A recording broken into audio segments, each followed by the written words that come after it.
What is the one hard decision government must make now before external crisis exposes the country's weakness? One hard decision. One, Hard decision. yes. Step down. Talaga maunawaan din nila eh. Kasi through your answer, magkakaroon ng mas malinaw na pag-unawa dahil baka akala nila minamaliit nila yung krisis na kakaharapin ng ating bansa eh. Ma'am, at a time when global uncertainty is rising, how critical is the governance and the fight against corruption in keeping the Philippines attractive to investors? Hindi na nga tayo attractive eh. Kaya negative na yung investment flows. So, yung governance, yung corruption, kaya walang kumpiyansa yung ano, kasi alam ng mga investors, tataas lang yung cost of doing business. So, hindi ko pa nga nadagdag dyan yung cost of corruption eh. Kasi diba, pag pumasok ka sa, isang bansa, so titignan mo yung inflation, yung value ng currency, interest rates, parang gusto mong utang, ganyan. Ang hindi ko na isama, mga padulas. So, dito, maraming padulas eh, diba? Kada permit na kukuhanin mo, padulas. Depende sa LGU. May mga LGU na okay naman, may mga LGU na iba. So, kung ikaw businessman, alam mo yan. Matagal ako nagtrabaho sa business eh. So, alam ko yan. So, kaya, malaking turn off yun. Lalo ngayon, nakikita na napaka-massive, napaka-talamak ng corruption. So, binigay ko yung example dati, Francisco Motors. Sayang yun kasi $1 billion sana yung invest nila. Ilang trabaho mag-generate. Pero sabi ng Francisco Motors, ang tagal-tagal na nilang humingi ng permits, hindi sila mabigyan-bigyan. Pupunta sa China. So ang nakinabang China. Nakinabang mga Chinese employees. Ma'am, may kasunod pa to.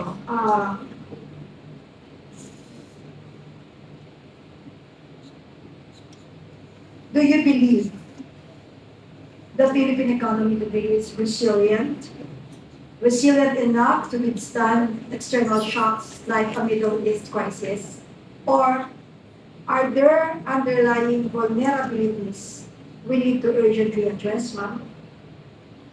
Well, pag tinignan mo yung national savings, may konting savings pa mga Pilipinas. May dollar reserves pa tayo, malaki pa naman.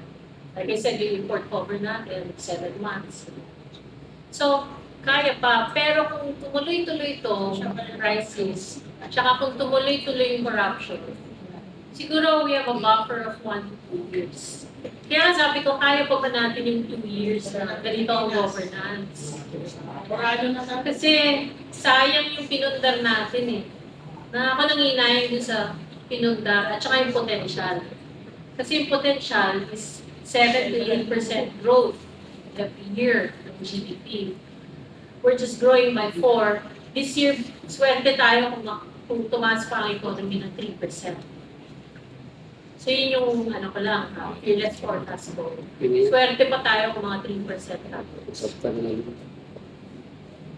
Naku, nakakatakot.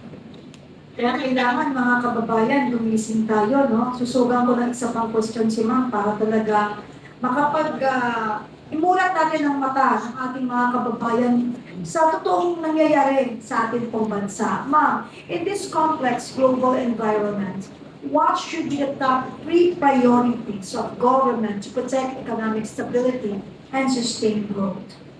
Well, first of all, address the corruption. Second, reduce spending government. Kasi corruption kasi, pag kinurtail mo yan, bababa, or not necessarily bababa, pero yung pera mapupunta sa tamang projects. And it will generate jobs. Pinaka-importante is for the government to generate jobs para hindi maglutom yung mga tao. Kasi ang unemployment mo, sigurado aakyat yun. So yun ang pinaka-importante. Ma'am, alam nyo, no, tama po yung sinabi nyo, pinaka-importante that mag-generate tayo ng more jobs sa mga Pilipino. Kasi kahit pa paano, mabubuhay sila ng marangal, may aangat nilang antas ng kanilang kabuhayan, at nakasama yung magandang oportunidad at future para sa kanilang mga pamilya. Nakapalulumo lang kasi kasama dito yung mga job opportunities kuno-kuno, pero hindi naman pala totoo. They are just parang nag-showcase lang sila ng jobs, pero sa huli, parang wala naman ako nagkakaroon ng trabaho, parang they are just promoting some brands and mga bagay-bagay na ginagamit yung mga, anong tawag doon, yung mga job cartel, ang tawag sa ganon, attorney, di ba may mga laging Scammers. Oo, laging may ganon sa iba't ibang mga lugar. O so yung mga problema natin mga kababayan na gusto makapagtrabaho, pupunta doon, maglilista, pero wala namang na-hire. Tapos may ipopromote ng mga produkto. Yan ang isa sa crime ng mga pumipila, lumuluwas para mag-apply, no? Sana naman magbago na sila kasi kaawa-awa naman ng ating mga kababayan. Moving forward po, ma'am, I will give the floor now to our moderator, Attorney Ingrid Contacto, to continue yung mga question na dapat po mailatag sa atin po mga kababayan. Okay, maraming salamat ka, Penny. Ma'am Cora, no, are we underestimating the real economic threat of the Middle East crisis? Or could this trigger another inflation surge or even capital flight from the Philippines? I think if you listen to the spokesperson of the government, para sa kanila walang problema. In fact, dininay nga niya na may crisis. Tapos biglang nagkaroon ng emergency executive order. So, kumbaga, there's a strong sense of denial sa gobyerno. So, kaya nga lumalabas na ako ngayon, nagsasalita na ako kasi kailangan ipakita ito.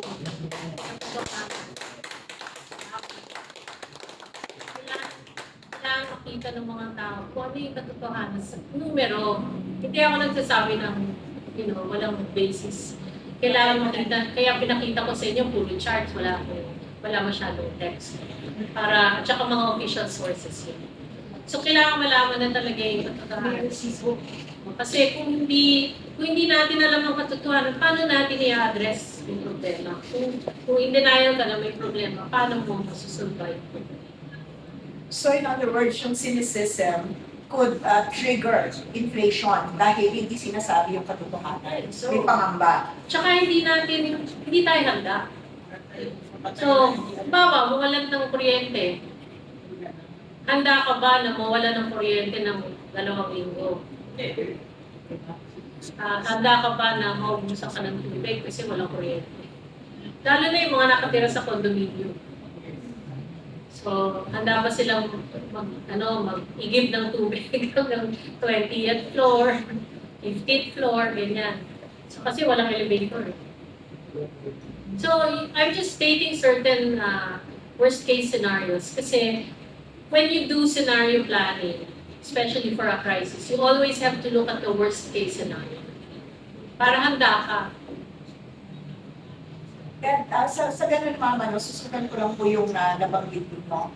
In this scenario, usually nakikita ko po yung mga yung situation na yan, lalo na dito sa Metro Manila. Sa kabuuang sitwasyon ng Pilipinas, tila mukhang mas maganda pa kung nakatira ka sa probinsya, no? Because you have all these natural resources, hindi mo kailangan mag-aircon dahil dyan yung hangin, and then libre ang araw na napakarami, di ba? If you have your solar power equipment, you can have your electricity. So, in this situation, who do you think could best lead government? To be kumbaga, the think tank para mas buo ang approach sa pagtulong sa ating mga Wala tayong asahan sa... Sorry to say, we cannot depend on the government right now because they're still in denial. So, pagbasahin niyo yung energy emergency, wala nga meeting. Kasi in-review pa ako, wala siya masyadong meeting. Kasi nga malaki yung utang ng gobyerno. Tapos kung kailangan nila magbigay ng subsidy, mangungutang din sila. Hindi pa tayo sigurado kung talagang gagawin. So, the best thing is to be self-sustaining. Tayo mismo ang maghahanda ng sarili natin. Kung tayo nasa sa gobyerno, Masa tayo sa gobyerno.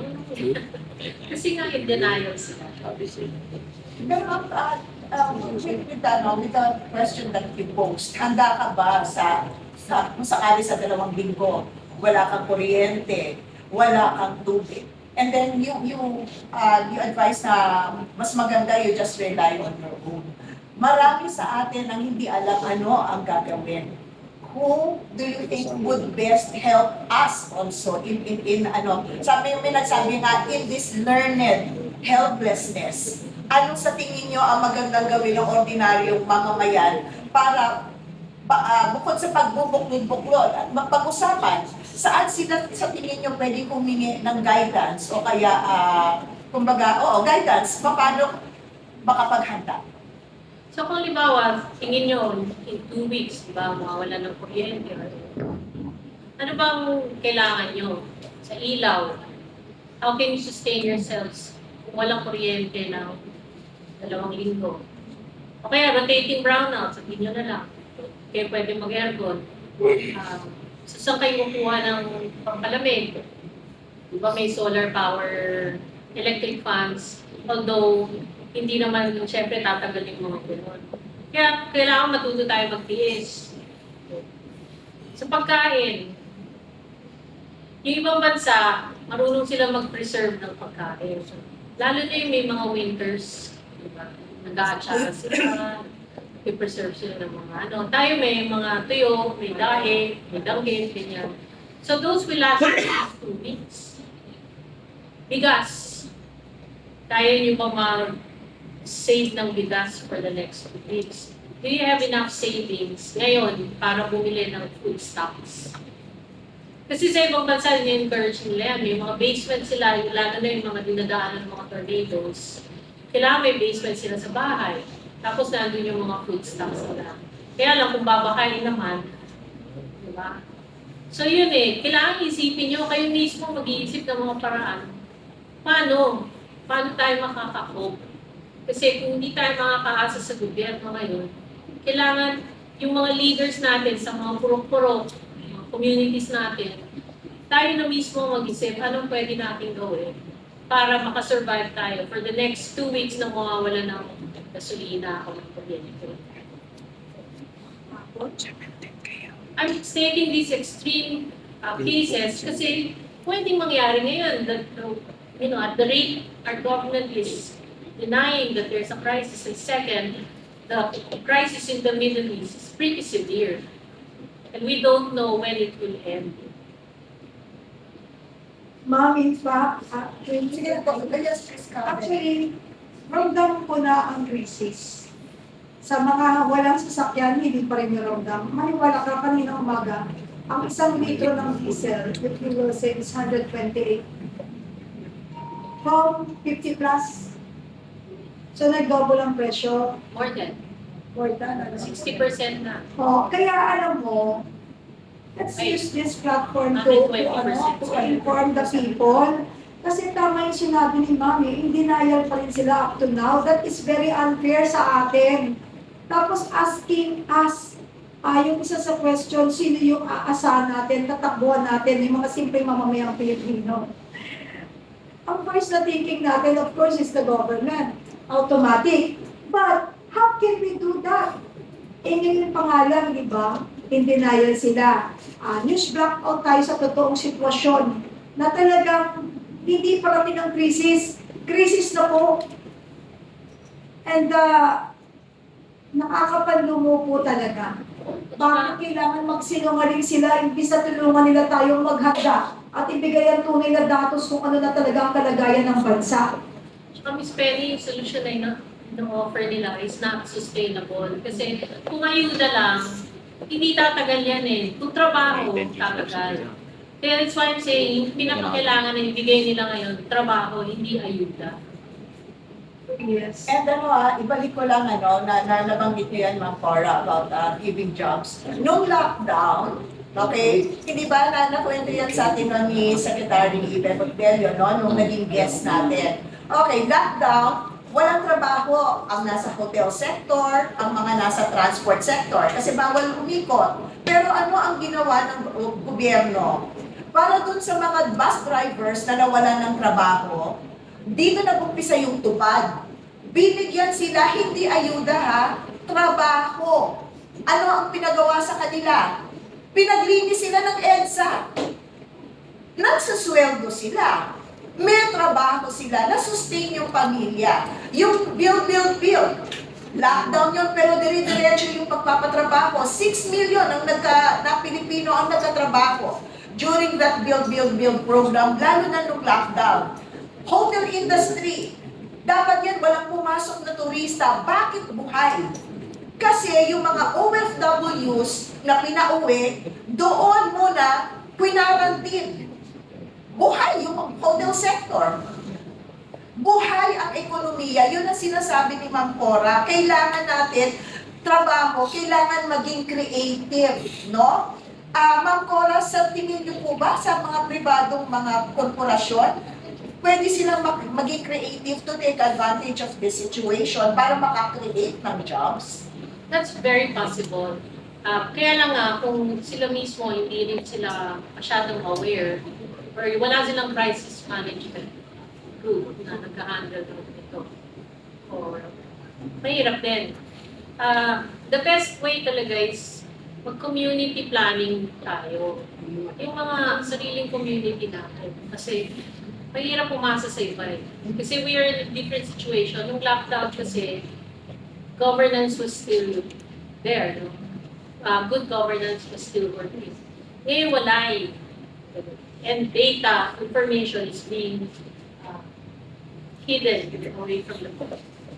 Alam mo, Attorney Yvette, Ma'am Cora, medyo nagkaroon ako ng konting naisip tungkol doon kung paano tayo makatatawid pag talagang nagkaroon talaga ng malawakang krisis sa ating bansa. Nagkaroon na tayo ng eksperyensya doon sa nakaraan na COVID. Yung COVID-19. In fact, we can take advantage of yung platform po ng mga online business. Kaya nga, na-push nila yun, tinuloy-tuloy. Ang dami nga umalis sa mga pwesto nila eh. Dahil nagkaroon na tayo ng practice that we can order, we can do business online. At palagi ko, no, ang mga Pilipino magagaling eh. Kaya nga, mag-flashback kayo, i-refresh mo what happened dun sa COVID. Siguro 25% makakausad tayo eh, nang hindi umaasa sa gobyerno. Bagamat ang gobyerno talaga ang dapat talaga kumilala ng pangangailangan natin this time. Anyway, sabi nga ni Ma'am Cora, kaya pa natin yan kahit 2 taon. Pero hindi natin pwedeng sandalan yung naririnig natin, posibleng gawin natin. Because through our experience last yung COVID time, na napaka-supportive ng nakaraang administrasyon na nalagpasan natin yun, matindi yun ha. In fact, ang nabuhay dyan yung hindi mga nasa syudad, yung mga nasa probinsya, na-worried tayo dahil wala naman silang kahit na ano, unlike dito sa syudad. Pero nakita ninyo, doon, presko lahat ng kinakain nila. Fresh food, fresh ano. At natutuloy tayo dito sa syudad na magtanim sa mga backyards natin, even sa mga apartment na bahay natin. Nagkaroon tayo ng sistema that can help us. So, siguro pwedeng ibabayan sa LGU, babaan yung mga tao, masa, hanggang sa grassroots to educate them. At yung preparedness, importante, Yvette, kasi ito hindi biro, nakakatakot to. Dahil maraming magugutom, maraming magkakasakit kapag hindi kumakain ng tama. At lalo na, pagandaan natin, kuryente, sabi nila, mawala kuryente, okay lang, huwag ng tubig. But the water cannot run. Yung sa All pumps. without yung kuryente. Kaya baka akala ninyo magkakaroon kayo ng magandang tubig kung walang kuryente. I-open niyo yung eyes ninyo sa mga totoong sitwasyong mangyayari. Kasi mahirap yung pinangakuan ka na, gusto mo pang matupad. At least patutupad dyan. Pag sarili mo mismo ang inasahan mo, and lead yung preparedness natin. Dahil may mga anak tayo, baka may mga senior tayong kasama sa bahay, talagang mas nakapalulo mo pag nakita mo nagugutom sila at nasasaktan. Tapos wala kang magawa. At least, ready tayo. Actually, nung lockdown, may pa yung father ko nun eh. Maasa siya sa oxygen. So, buti nun may kuryente. Pag nawala ng kuryente, yung mga may sakit, lalo nung mga gano'n na diba? Delikado talaga. Kasi nung sa COVID, never naman nag-brown out, at saka nag-blackout. Kuryente. May kuryente. Imagine ninyo ngayon. So basic commodity ang oil. Pag nawala yung basic commodity, maraming malawakan ng effect.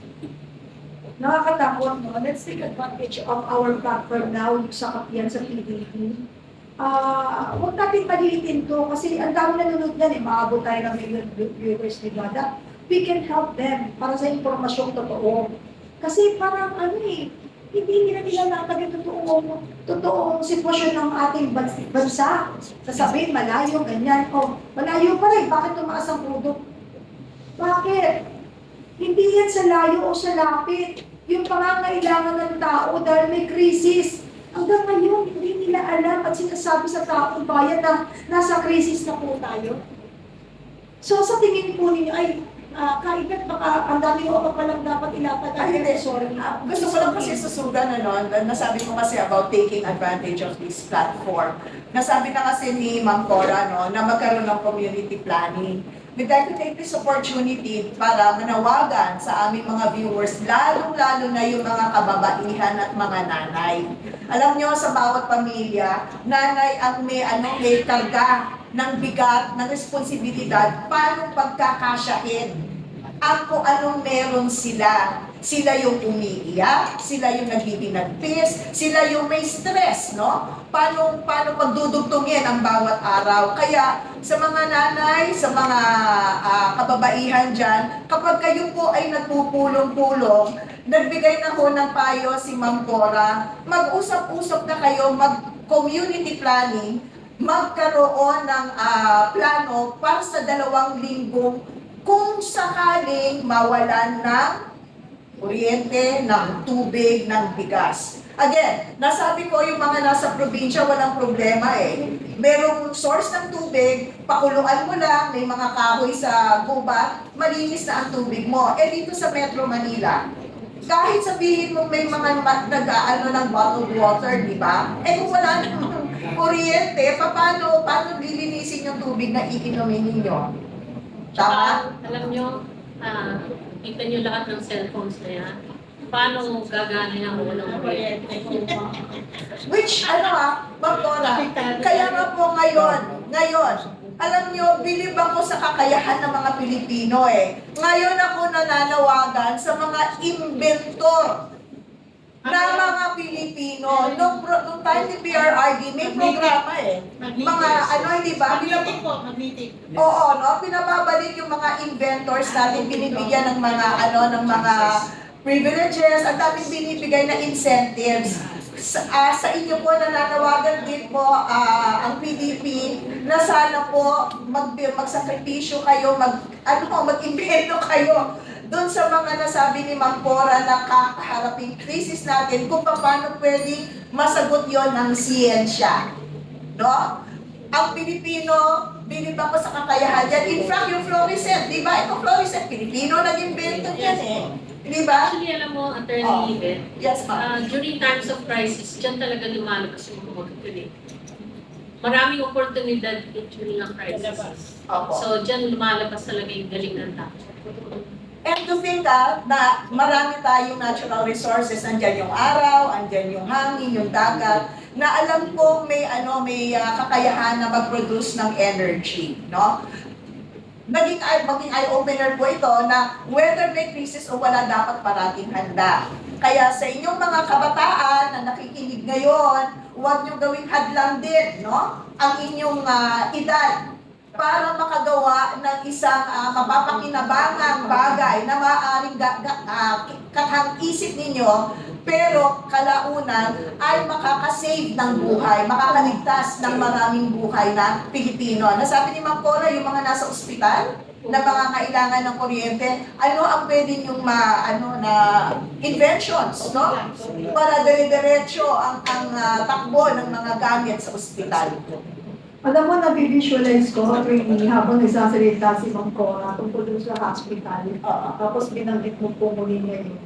Worst comes to worst, kapag talagang wala tayong invention na ganyan, parang pagpatuloy, lalabig sa oxygen, Importante yan. Actually, may Alam mo- generators naman.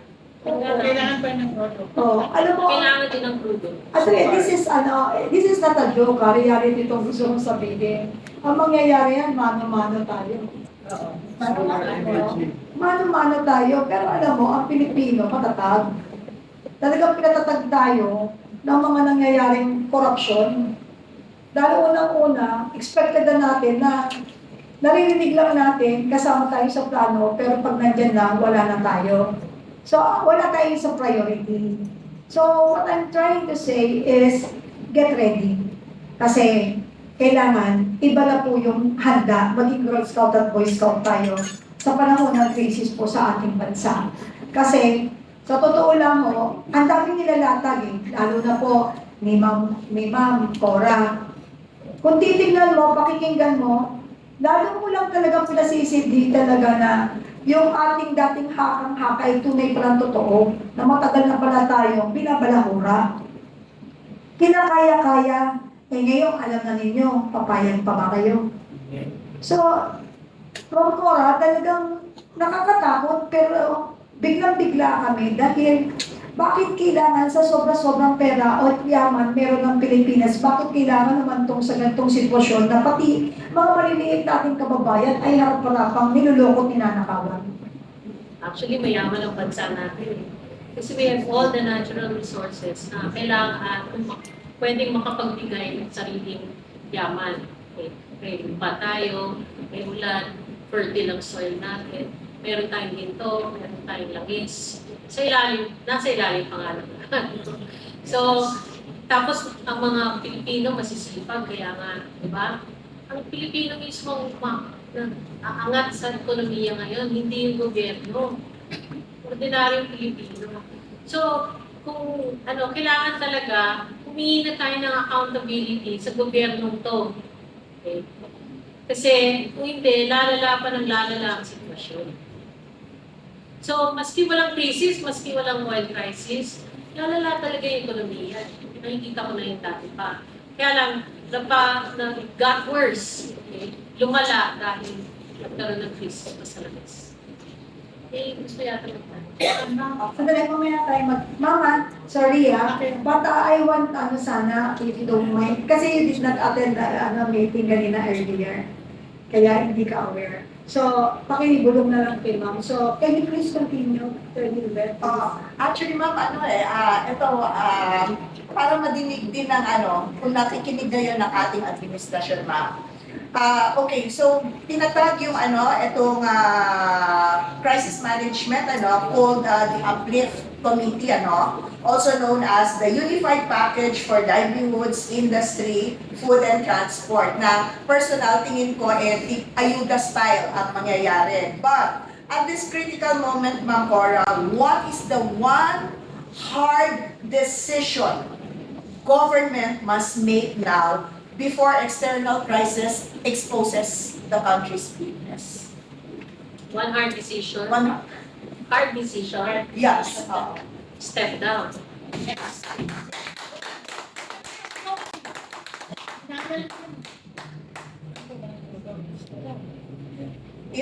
Let the Constitution, or give a chance to the Constitution to work. Kasi if we continue with the current leadership na walang vision, mahirapan din sa ganito. Or worse, more damage will be done to people. Susugan ko yung Ma'am Cora, na nasabi nyo nga, walang vision. This government, this administration stepped in middle of 2022, it's already 2026. Mga kababayan, mga bloggers natin, si Ma'am Cora is an authority on economy. Hindi yan magsasabi na walang vision kung walang basihan yan. No? So, when she says that that is a hard decision, ibig sabihin, sa 4 na taon na inupo ng administrasyon na ito, walang konkretong plano para sa bansa. Hindi na tila kakayanin sa inaantay pa nating 2 taon. And hindi naman kahihiyan kung bababa. Kung mas nakararami ang makikinabang. Ito ay boses na ng isang ekonomista. nawal makaabot ito sa ating gobyerno para po mapagnilayan ninyo kung karapat-dapat bang ibigay ninyo itong ginagawa niyong serbisyo ngayon o ipaubaya nyo na isa na sabi ni Mang Cora na paigtingin ang ating constitution, pairayan ang ating constitution. Attorney, the answer pala sa atin pong masibing problema sa crisis is just 2 words. Diba? Ano po, sa totoo lang, kinilabutan ako. But if you really love our country, do it or regret. Kasi, sa totoo lang po, sir. Talagang naiiyak ako kasi, pero hindi ko pwedeng sabihin naiiyak ako pero wala akong magawa. Dahil lahat tayo may magagawa. Nakita ninyo, kayo na rin po nagsabi. Tinanong kayo kanina, di ba? Sabi ko, ibang klase to. Dahil ang nagtatanong, yung guest panelist. Unang-una, 2 letra, 2 word lang pala magiging solusyon sa problema ng bayang Pilipinas. Sabay-sabay tayo! We will not say sorry or you will be sorry soon. Kasi po, taong bayan na po ang nananawagan, taong bayan na po ang nagdurusa. May crisis po sa ating bansa, huwag ninyong i-deny.